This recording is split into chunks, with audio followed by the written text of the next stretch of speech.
La grossesse extra-utérine ou grossesse ectopique signifie qu'une grossesse se produit ailleurs que dans la cavité utérine. Pour qu'une grossesse extra-utérine puisse avoir lieu, certaines choses doivent se passer différemment du processus normal d'une grossesse. Tout d'abord, après l'ovulation, l'ovule doit être fécondé et se reposer ailleurs que dans l'endomètre de la cavité utérine. Ensuite, lorsqu'il arrive à cette destination, il doit s'implanter sur une surface suffisamment riche en sang pour soutenir un embryon en développement. On sait que les grossesses extra-utérines se produisent sur diverses surfaces, y compris les ovaires, les intestins et le plus souvent, dans l'ampoule de la trompe de Fallope. Après l'implantation, l'embryon commence à se développer et à croître comme dans une grossesse normale. Au fil du temps, plusieurs choses différentes peuvent se produire. Parfois, le tissu ne peut plus fournir un apport sanguin suffisant à l'embryon, ce qui entraîne sa mort. D'autre part, si le tissu peut fournir à l'embryon suffisamment de sang, les hormones du corps jaune et du placenta peuvent entraîner l'absence de menstruation et d'autres changements corporels, comme des nausées et une poitrine pleine, que l'on observe généralement en début de grossesse. Si la grossesse extra-utérine se produit dans l'ampoule de la trompe de Fallope, elle finit par manquer d'espace. Lentement, la grossesse extra-utérine étire les fibres nerveuses de la paroi de la trompe, ce qui provoque des douleurs abdominales basses. L'expansion finit par endommager la paroi de l'ampoule, ce qui peut entraîner la rupture de la trompe de Fallope. Une rupture ectopique peut également entraîner une hémorragie massive dans la cavité abdominale, et le sang peut irriter le péritoine, ce qui peut provoquer une douleur référée à l'épaule. Parfois, il peut aussi y avoir de légers saignements vaginaux. La combinaison d'hémorragies internes, de douleurs intenses et de lésions des trompes de Fallope font d'une grossesse extra-utérine une urgence médicale.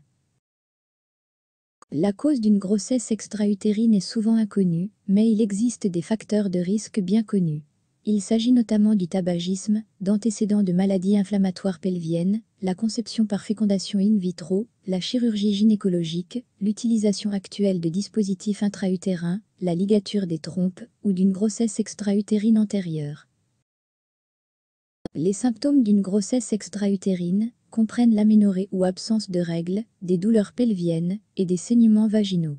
En général, pour une grossesse extra-utérine dans la trompe de Fallope, la pression augmente lorsque la trompe s'étire vers 6 à 8 semaines de grossesse, mais si la grossesse extra-utérine se déroule dans un endroit où l'embryon a beaucoup d'espace pour se développer, les douleurs et les saignements peuvent n'apparaître que plusieurs semaines plus tard. Un examen physique peut montrer une masse palpable près de l'utérus et une sensibilité abdominale. Mais ces symptômes imitent une grossesse normale, et cela peut contribuer à retarder le diagnostic. Le diagnostic d'une grossesse extra-utérine peut varier en fonction de l'état de santé de la femme. Il est important de s'assurer qu'elle est hémodynamiquement stable, ce qui signifie que ses signes vitaux sont dans des limites normales sans aucun signe d'hypotension ou de tachycardie. Si la femme est hémodynamiquement instable, une intervention chirurgicale immédiate peut être nécessaire pour diagnostiquer et traiter la grossesse ectopique. Si la femme est stable sur le plan hémodynamique, on peut alors procéder à des tests d'HCG en série pour s'assurer que les niveaux doublent environ tous les 2 jours, ce qui est typique en début de grossesse. En outre, l'échographie transvaginale peut être utilisée pour obtenir une image de l'intérieur de l'utérus afin de voir s'il y a ou non une grossesse intra-utérine, qui est généralement visible à la 5e ou 6e semaine de la grossesse.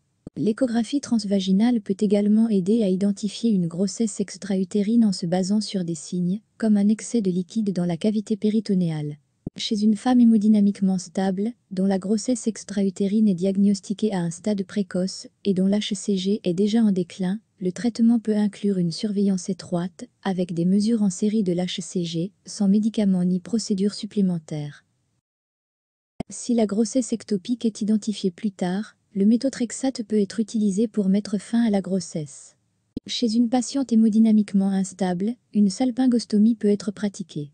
C'est là que la trompe de Fallope est ouverte pour enlever la grossesse, puis fermée à la fin de l'opération. On peut aussi pratiquer une salpingectomie, c'est-à-dire l'ablation complète des trompes de Fallope. Pour récapituler, une grossesse extra-utérine se produit lorsqu'un ovule fécondé s'implante ailleurs que dans l'endomètre de la cavité utérine. Les facteurs de risque comprennent le tabagisme, les maladies inflammatoires pelviennes, la fécondation in vitro, la chirurgie pelvienne, les dispositifs intra-utérins, la ligature des trompes et les épisodes antérieurs de grossesse extra-utérine. Le traitement dépend de la stabilité hémodynamique de la femme et peut comprendre une surveillance étroite, du méthotrexate ou une intervention chirurgicale.